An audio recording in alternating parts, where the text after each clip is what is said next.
ये कहानी आज से कई सौ साल पुराने एक राजा के राज्य की कहानी है।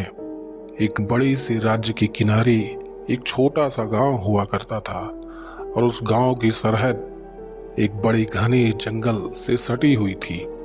और उस जंगल में आज भी वो पुरानी हवेली खड़ी है, लेकिन यहाँ की दीवारों में छिपी दहशत की कहानियां आज भी लोगों की रोंगटे खड़ी कर देती है।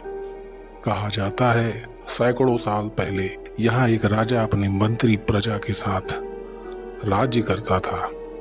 वह राजा बहुत ही न्यायपूर्ण था और वो बहुत साहसी भी था।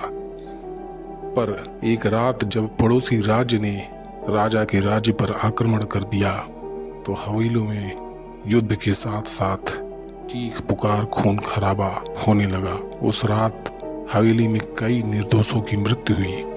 राजा, मंत्री और प्रजा हमेशा के लिए ही दफन हो गए। तब से हर अमावस की रात हवेली में रहस्यमयी घटनाएं घटने लगी। हवेली की दीवारों से खून के धब्बे आज भी मिटाए नहीं जा सकते। कई साहसी लोगों ने बताया कि यहाँ रात के सन्नाटे में हवेली के कमरों से तलवारों की झंझनाहट, राजा की कराहती आवाजें, मंत्री की दबी हुई चीखें गूंजती हैं। हवेली की गलियारों में अपने आप झूमर हिलने लगती है।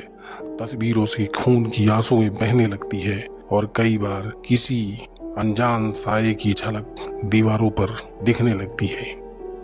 कई ग्रामीणों का कहना है कि जो भी उस हवेली के तहखाने में गया वो कभी वापस लौट के नहीं आया या पागल होकर आया। तहखाने में कैद आत्माएं आज भी इंसानों की उपस्थिति महसूस होते ही बदले की आग में झुलस जाती है। कोई दरवाजा रात में अपने आप बंद हो जाता है, कोई झरोखा जोर से खुलता है और चीख की आवाजें हवेली के भयावह बना देती है।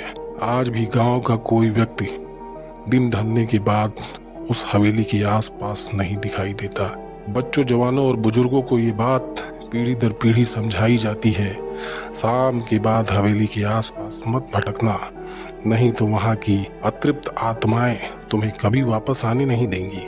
कभी कभी हवेली के चारों ओर नीम, पीपल और बरगद की शाखाएं और रहस्यमयी हवाएं, कुत्तों की रोने की आवाजें रात के साये को भूतिया बना देती है।